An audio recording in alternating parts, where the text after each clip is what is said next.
saat lembaga Bayangkara Negara bernama polisi itu busuk, acak adut, dan mendapatkan sorotan tajam dari masyarakat, dark joke dari Gus Dur itu selalu muncul. Joke tentang polisi baik. Joke itu seperti jam waker. Kalau dia muncul lagi di beranda media sosial kalian semua, artinya lembaga kepolisian sedang mendapatkan sorotan yang hebat.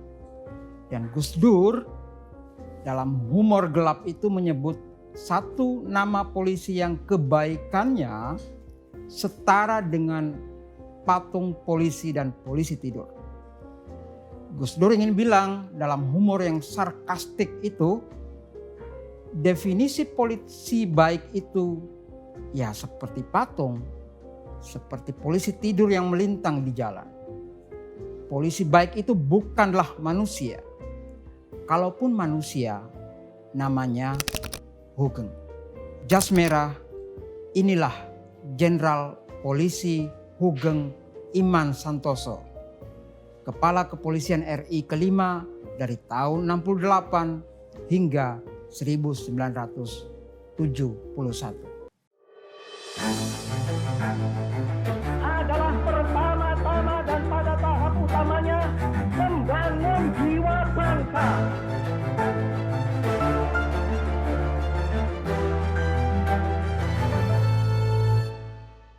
Pada jas merah kali ini, saya tidak membawa Anda semua untuk menjelaskan dari A sampai Z tentang sosok Jenderal Polisi Hugeng Iman Santosa. Bahwa Hugeng adalah mahasiswa pertama perguruan tinggi ilmu kepolisian yang merupakan perubahan nomenklatur dari Akademi Kepolisian. Hugeng yang pintar melukis grafis itu dia yang membuat logo dan pelang nama PT IKA. Jadi kalau ingat PT IKA, Anda mesti ingat juga bahwa KPK pernah kebingungan setengah mati bagaimana buruan korupsi mereka, namanya Harun Masiku, bisa moksa justru di PT IKA, kampus yang mahasiswa pertamanya itu adalah Hugeng, dan Hugeng pula yang membuat logo PT IKA awal. Bahwa Hugeng juga di masa paling akhir karirnya sebagai Kapolri di tahun 1971 meninggalkan sebuah legasi yang masih ada di kepala kita semua, di kepala kalian juga, para pengendara motor. Saking cintanya Hugeng dengan kepala kita semua ini, ia ciptakan sebuah aturan baru. Kalau naik motor, pakailah helm. Dan Hugeng didebat habis-habisan. Koran-koran geger. Majalah sibuk mengulas kebijakan helm pada Februari hingga Maret 1971. Tapi Hugeng kukuh dengan keputusannya. Itu tadi. Kamu bisa bermartabat karena isi kepalamu. Jaga itu dari kerasnya aspal. Yang ingin saya garis tebali dari sosok Hugeng ini justru ini ya, peristiwa di akhir tahun 55 dan awal 56. Itu yang akan kita bahas di jas merah kali ini. Sebab ini bagian dari titik kisar penting mula-mula mengapa Hugeng menjadi begitu sangat besar dan nyaris menjadi tokoh mitos dalam korps Bayangkara negara kita tercinta ini. Ceritanya begini, secara mendadak Kepala Kepolisian Negara RS Sukanto mengirim sebuah telegram ke Surabaya supaya Kepala Direktorat Dinas Pengawasan Keamanan Negara di Jawatan Kepolisian Provinsi Jawa Timur, Komisaris Polisi 1 bernama Hugeng untuk menghadap ke Jakarta. Kita tahu bahwa RS Sukanto ini pula, Kapolri waktu itu, yang pernah memulangkan Hugeng pada tahun 1946 ke lembaga kepolisian setelah dianggap nggak tahu malu berdinas di Angkatan Laut dengan pangkat mayor. Nah, saat bertemu itulah Hugeng kemudian dioper untuk menemui Jaksa Agung R. Suprapto. Kebetulan rumahnya tidak jauh dari mertua Hugeng di Jalan Jawa. Dari Jaksa Agung inilah keluar memo perintah berangkat ke Medan. Hugeng diangkat menjadi Kepala Direktorat atau Kadit Reserse Kriminal Provinsi Sumatera Utara. Hugeng bertanya, "Mengapa saya harus ke Medan?" Kata Suprapto, Jaksa Agung, "Situasi Medan sangatlah ruwet. Judi, korupsi, smokol menjadi-jadi. Juga pemberontakan makin marak. Darul Islam di Aceh." Bagi Hugeng, perintah ini aneh. Mengapa? Karena kapasitasnya itu intelijen. Bukan seorang reserse. Di Jawa Timur, dia berdinas di Dinas Pengawasan Negara, alias apa? Alias mengurusi dunia intelijen, dunia politik. Selain itu, kata Medan, tanda petik, itu nggak enak bagi seorang polisi. Hugeng bukannya nggak tahu bahwa Medan itu tak selalu baik buat karir seorang di kepolisian. Apalagi ditambah informasi saat Hugeng dipanggil oleh omnya Abdul Qadir Widioatmojo karena omnya tadi itu kedatangan tamu dari Medan namanya Tengku Aziz. Nah, tamu dari Medan yang Hugeng temui itu berpesan agar hati-hati dengan OKM, orang kaya Medan. Cina-Cina itu istilah Tengku Aziz. Cina-Cina Medan itu tergolong nekat. Tidak bisa masuk lewat Pak Hugeng, itu kata Tengku Aziz ya. Mereka bakal menembus relasi-relasi yang bisa mempengaruhi kebijakan. Nah, Tengku Aziz kemudian ngasih petuah pamungkas. Semacam ajian pamungkas. Katanya begini, kalau ditawari macam-macam, ya rumah, mobil, perhiasan, jangan ditolak mentah-mentah. Bilang aja terima kasih, tapi kalau boleh jangan sekarang, nanti kalau perlu akan saya hubungi. Itu ajian pamungkas dari Tengku Aziz untuk Hugeng. Nah, saat perjalanan balik lagi ke Jalan Jawa, alarm dari jimat ayah Hugeng tiba-tiba berbunyi lagi dan sayup-sayup digendang telinga Hugeng. Hugeng, kita ini sudah kehilangan harta dan segala-galanya.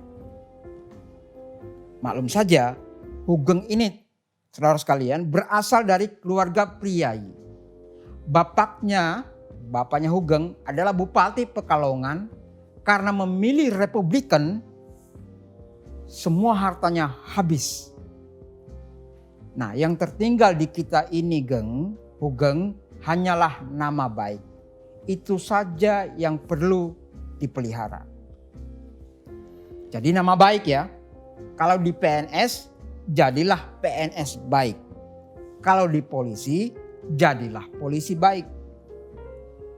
Bagaimana mendefinisikan polisi baik itu? Apa hanya dengan mengeluarkan buku biografi pencitraan baik? Medan menguji apakah Jampi-Jampi ayahnya itu sakti atau tidak. Medan menguji Hugeng. Dan benar saja, sesaat kapal dari Tanjung Priok yang dinaiki Hugeng itu berlabuh di dermaga Belawan, ia dijemput sekelompok pimpinan kepolisian. Di tengah mereka mengaso di dermaga, ujuk-ujuk muncul seorang yang berbadan yang gemuk, matanya sipit, dan ia memperkenalkan diri sebagai ketua panitia selamat datang untuk Kepala Reskrim Sumatera Utara yang baru. Si ketua panitia itu kira-kira bilang begini setelah berbasa-basi pembuka. Pak, mobil dan rumah siap sedia. Sekarang juga siap diantar kemanapun dan siap diantar ke rumah. Hugeng tiba-tiba ingat kata pamungkas dari tamu omnya sebelum berangkat ke Medan. Dan di depan si ketua panitia selamat datang itu, Hugeng betul-betul mengucapkan secara verbatim kata-kata Tengku Aziz. Katanya begini, mobil dan rumah harap simpan dulu. Saya beritahu kapan saya butuh, pokoknya simpan aja dulu. Si ketua panitia itu terkesiap, dia kaget, mungkin berpikir jangan-jangan Hugeng ini malu di antara teman-teman kepolisiannya. Lalu ia menjabat tangan Hugeng kuat-kuat dan membungkuk dalam dan menyodorkan nomor telepon. Singkat kata, Hugeng 2 bulan tinggal di Hotel De Boer. Karena rumah dinas yang ada di Jalan Abdul Rifai itu ternyata belum siap. Barang-barang pemilik lama belum pindah semuanya. Sementara barang-barang perabotan Hugeng dititip di beberapa tempat. Saat rumah sudah siap, betapa kagetnya Hugeng mendengar laporan dari bawahannya bahwa rumah di Jalan Rifai itu sudah berisi kembali. Tahu siapa yang mengisi? Itu tadi, panitia selamat datang. Rupanya mereka mengikuti dengan seksama keadaan dan kondisi Hugeng. Berang sekali Hugeng mendapatkan kenyataan itu. Ia pamit dari kantor dan bergegas ke Jalan Rifai. Sosok yang Hugeng temui di Belawan tempo dulu ternyata ada di sana. Dia bilang begini, saudara masih ingat apa yang saya bilang dulu? Saya yang memberitahu kapan barang-barang saya butuhkan. Lah, saya belum memberitahu, artinya saya belum memerlukannya. Hening. Suasana betul-betul hening. Barang-barang saya akan masuk sebentar lagi, kata Hugeng. Harap semua barang milik saudara yang ada di rumah itu bawa semua keluar. Angkat kembali, bawa pulang. Sekarang jam 11. Saya kasih waktu sampai jam 2. Dan jam 2 ternyata, ini bahasa Hugeng ya, Cina si tukang suap ini masih ada di rumah dinas itu. Atau kata Tengku Aziz si Cina Medan.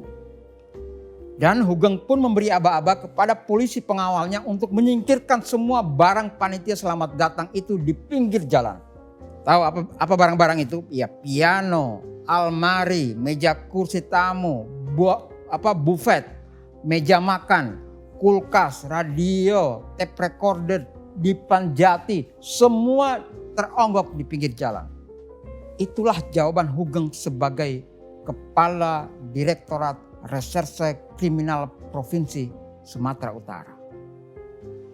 Itulah pernyataan perang ala Hugeng untuk misi memberantas smokkel atau penyelundupan, korupsi atau suap, dan judi.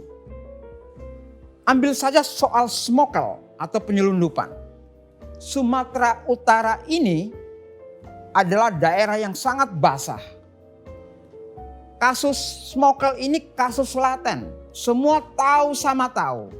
Teluk Nibung dan Tanjung Balai adalah dermaga utama masuk keluarnya barang-barang mewah secara ilegal. Melawannya mesti selain organisasi yang rapi juga para penggawa kepolisian yang melakukannya itu terbukti harus bersih. Untuk menyapunya, sapunya sendiri haruslah bersih.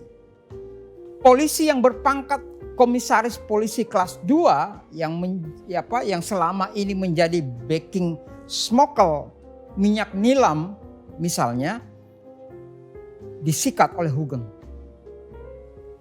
Komisaris dengan harta yang melimpah dan hidupnya hedon ini memang tidak sampai diseret ke pengadilan karena buru-buru minta dipensiunkan. Bahkan saking dendamnya dia kepada Hugeng, Hugeng ini dikirimi guna-guna. Dia disantet dengan ilmu hitam. Dan si dukun yang disebut Jadel atau Jawa Deli Serdang ini berhasil diringkus oleh Hugeng. Dan mengaku dia bahwa si kompol kelas 2 itulah yang memintanya untuk mencelakai Hugeng. Jika tidak bisa dengan Hugeng, pertahanan istri bakal ditembus para penyuap garis keras. Hugeng tidak pernah lupa bagaimana seorang pedagang Sikh atau pedagang India memfitnah keluarganya. Santer beredar omong-omong di pasar, Hugeng ini ternyata tidak sebersih yang diceritakan banyak orang. Buktinya, si Sikh atau pedagang India ini bisa menyuap istrinya, istri Hugeng, Mary namanya, dengan berlian.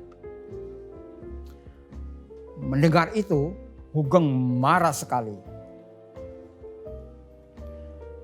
Pelaku smokkel di Medan, kata Hugeng, luar biasa uletnya. Si Sikh itu lewat kaki tangannya sudah berkali-kali memang mengontak Hugeng untuk melancarkan usahanya dalam hal berdagang kain. Hugeng pun pamit dari kantor untuk menjemput istrinya di rumah. Mary sangat bingung. Sebagai reserse, Hugeng ingin mengkonfrontir istrinya itu yang dituduh Sikh menerima perhiasan. Kepada Mary, istrinya, Hugeng bertanya, "Kamu kenal orang ini?" Mary menggeleng. Dan sebaliknya kepada Sikh itu ditanya juga, "Anda kenal perempuan di depan Anda itu?" Dan sama, Sikh itu juga ternyata menggeleng. "Anda tahu itulah istri saya. Bagaimana bisa kamu bilang istri saya ini kau hadiahi cincin berlian? Kenal saja enggak." Dan asbak pun melayang gratis ke muka si India smokal ini. Si India penyuap ini. Itu soal smokal. Soal penyelundupan. Memberantas perjudian juga bukan perkara mudah di Medan. Sebab judi dibackingi oleh tentara seperti penggerebekan di Jakarta, di Jalan Kanton, Kampung Cina di Medan.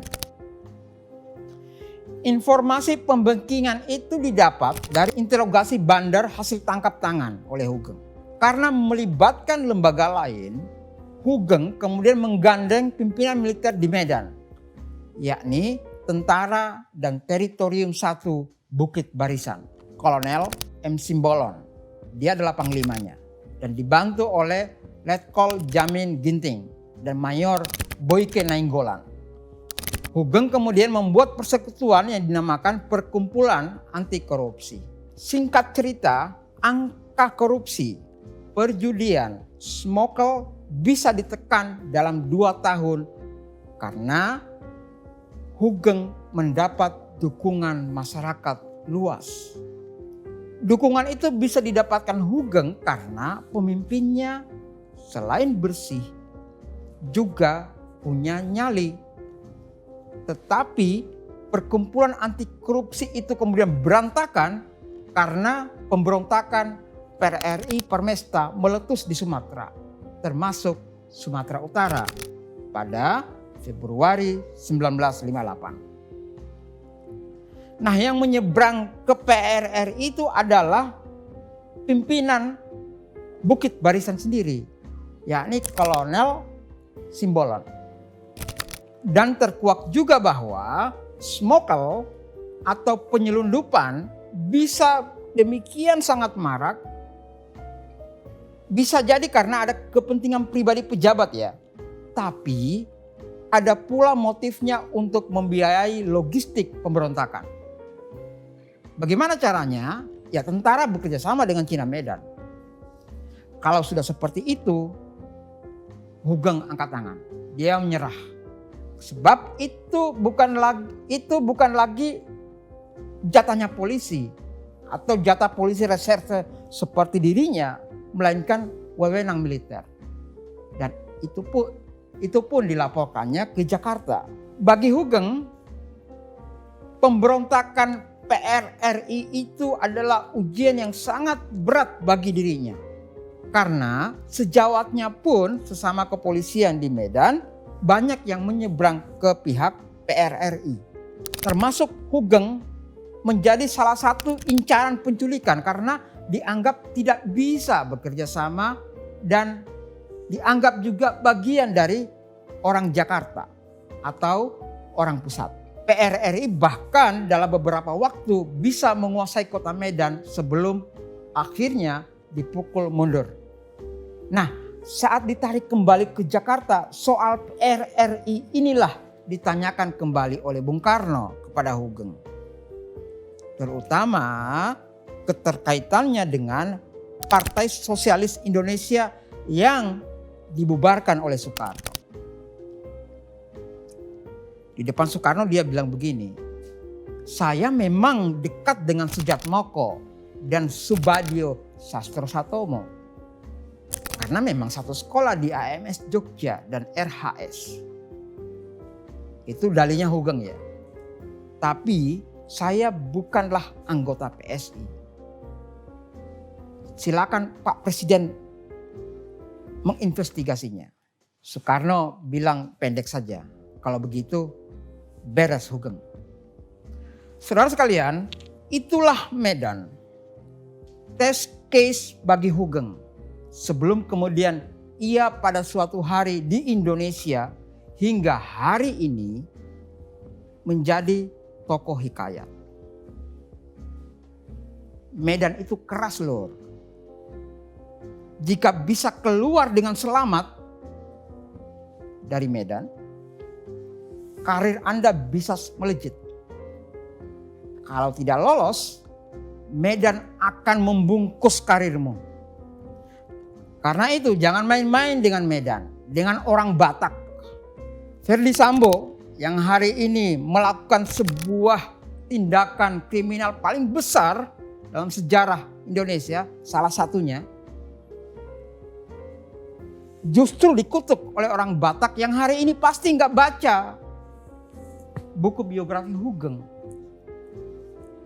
Yang ini, kalau orang kayak Sambo ini atau anggota kekaisarannya membacanya, pasti kalau membaca gitu ya, pasti ngelompati dan melupakan bagian 36 dan 30 sampai 39. Karena di bagian itulah,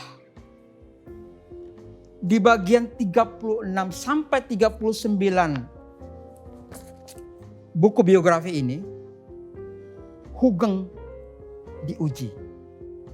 Bukan oleh Jogja, bukan oleh Jakarta, tapi Medan. Medanlah sekali lagi menjadi gendawa yang melemparkan Hugeng ke karir tertingginya. Bukan sebagai Kapolri yang hanya dipegangnya selama 3 tahun dan kemudian dia diasingkan, dia dinonjobkan, melainkan Hugeng menjadi sosok hikayat. Sebagai tokoh hikayat, Hugeng itu ada dan tiada di tubuh kepolisian. Hugeng itu folklore dalam history. Saking langkanya ya, Hugeng itu sendiri adalah oknum.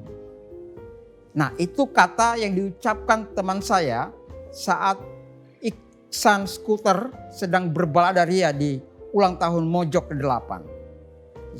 Zainal Arifin Mokhtar atau Uceng. Uceng itu bilang begitu, bahwa jangan-jangan Hugeng itu oknum, kata dia.